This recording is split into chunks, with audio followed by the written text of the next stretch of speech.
Hi there, ladies and gentlemen. Welcome to installment 5 of our Spark Plug series. Look out, here comes another Spark Plug joke. We now have as many spark plugs as my dad's Passat. That wasn't really a joke, more of a statement. But anyway, on that note, I'm really looking forward to what you do when we get to 7. I'll work on it. I will have something.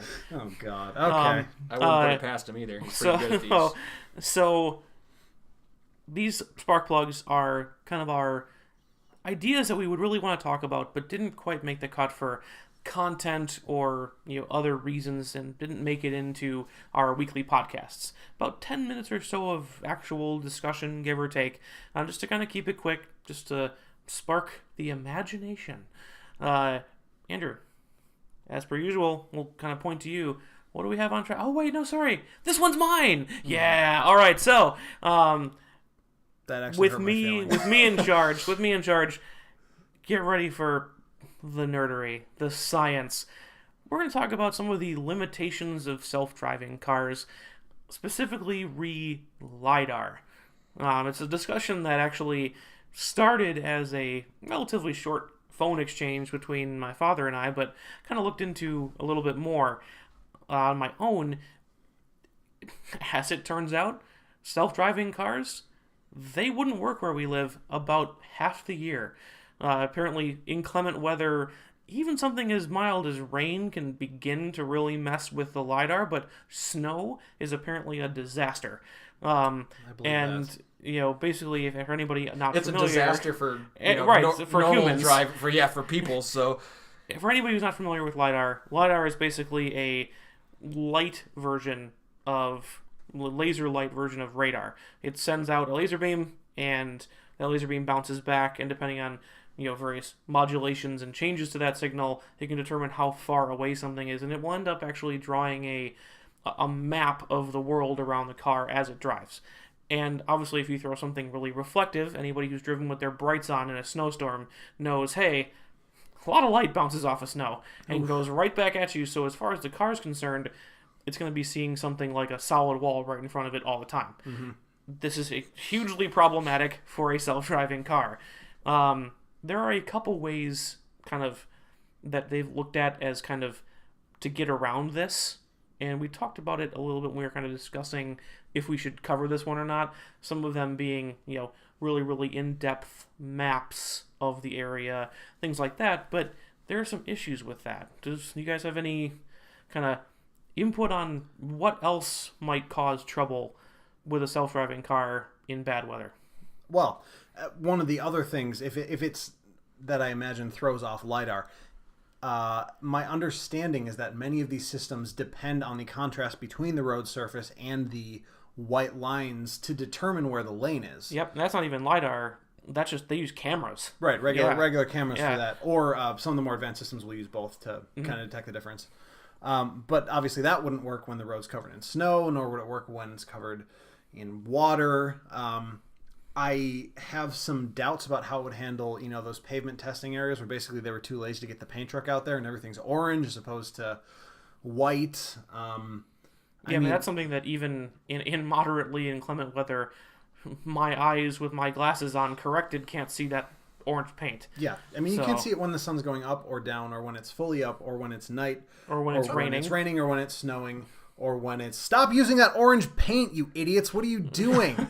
Paint testing can be over. It doesn't work. You take your life into your own hands whenever you go through those. It's so brutal. It is so bad, especially in the dark. Yeah. Holy cats! Yeah. In the dark, you are literally just guessing. You're kind of gauging the two cars next to you. Like, am I too close to this guy? Am I too close to that guy? And they're all thinking the same thing. Oh, and to a certain extent, part of that can actually play into the positive category for self-driving cars, especially once we look at things like the rollout of like 5G technology to allow cellular connectivity actually between cars. At high speed. They can talk to each other. The cars can look at each other and say, are you seeing anything over there? And they can all work together. So there are possibilities, kind of ways around this where you can kind of turn the cars into a hive mind, as horribly creepy as that sounds. But I think that's a plus side for that is that the cars can do the same thing, but the downside is they are stymied by literally everything. If the paint is the wrong color, if the weather is bad, even if they're using the right paint color, let's say the weather is bad, a thing that Ford is trying is making really, really detailed maps of environments so that if the weather's bad, they can kind of key off of, hey, my GPS position is about here. I see something that kind of looks like a stop sign. There should be a stop sign there. I'm going to say I'm here. I have my hand raised for a question. He does. What do you got? So, how will these really detailed maps deal with a lane closure? Exactly. Yeah. That is the problem.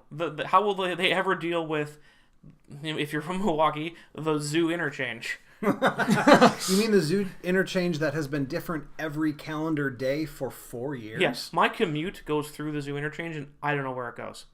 I see it every day, and I don't know where I'm supposed to go. I mean, that's kind of the thing. I understand how it sounds obtuse for us to be saying these cars can be fooled by paint color when that might not be the objective truth. But you have to remember, the reason why paint color is different on roads is because they're modifying the road.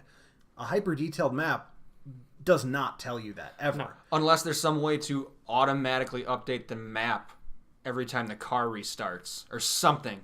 And you may look back to the kind of hive mind 5G technology thing where as the LiDAR goes through on a good day, it'll update the map and send that out to everybody else. But if the map changes in bad weather, no one's going to know. It could even be more advanced where, kind of the theory of autonomous cars is that eventually every car is autonomous, which increases the efficiency of the road system by 100 times, which is a fair idea, only it's predicated upon everyone already having autonomous vehicles. So a hyper-detailed map could work in theory if every car that traversed a section of road instantly updated it to the path that they took. Again, you're already depending on the fact that everybody, or an X amount, there has to be a usable base of people driving autonomous cars. Right. How are you going to get there? And I mean, I'm an old soul anyway. I'm probably going to be one of the last holdovers actually driving a car. I mean, I still listen to and buy CDs. So no, man. So, like, I'm one of those last holdovers for a lot of things. So, yeah, I mean, you have to get to that point where everyone has one of those cars before this becomes really effective. I mean, at some point with this, we kind of have to deal with two things. The first one is that the infrastructure in America cannot currently support regular cars driven by people who can immediately adapt to changes as they happen, driving at 65 miles an hour. It can't handle it. The second thing is that these LiDAR systems are largely developed by startups, aka people who have no idea what they're doing. Basically the same people who made the Juicero are the same people who are making LiDAR sensors and then going into the press and saying, our sensors would have stopped the, whatever pedestrian fatality it is from an autonomous car. Okay, guy, but I also just don't trust it. Yeah. I don't trust it. Well, and I think, the behind the scenes, like the contention is, when you look at processing speed and processing power, these cars make decisions at a far higher, far faster rate than humans do. Absolutely true. But what computers need is, anybody who's technological at all, that when you write a program, if you've got a comma or a period in the wrong place, the whole thing is boned.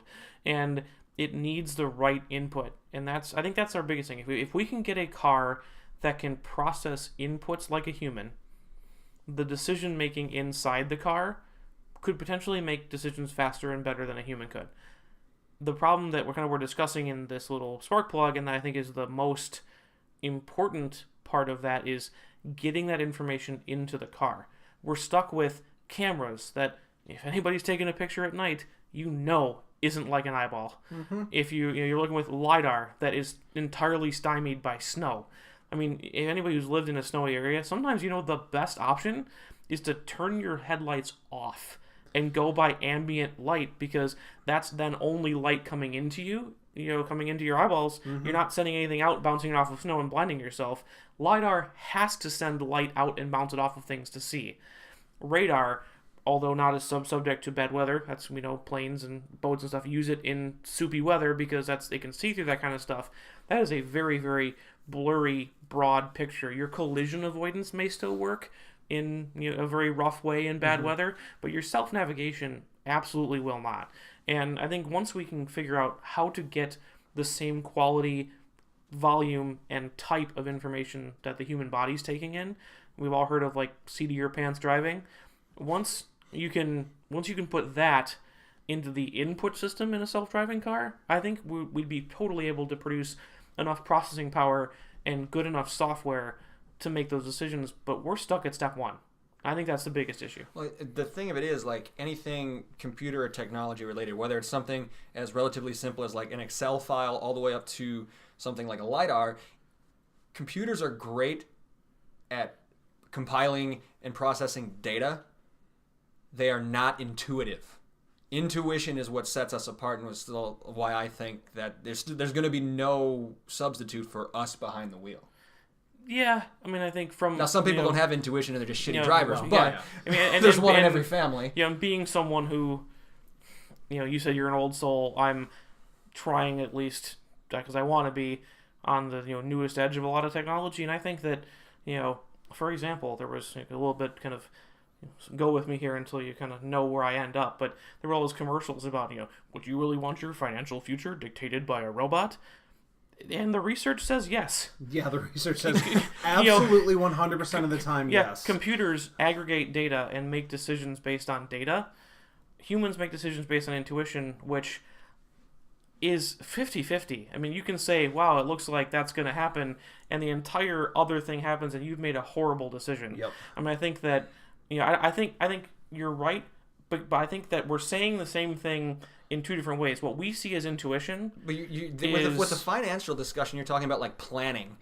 What I'm talking about is like real time reactions. But what I think is what happens on the road. I think what you're seeing as intuition is what I'm talking about is what kind of data you're getting.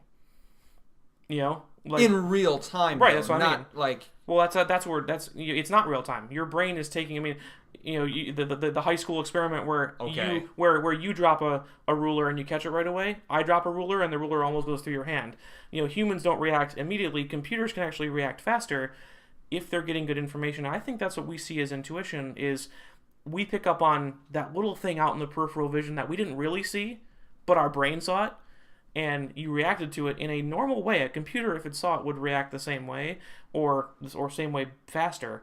But I think that's what we really need to get back to. But a computer won't see it because it's not programmed to. Well, I mean, I think that's you can only see so many kinds of things on the road.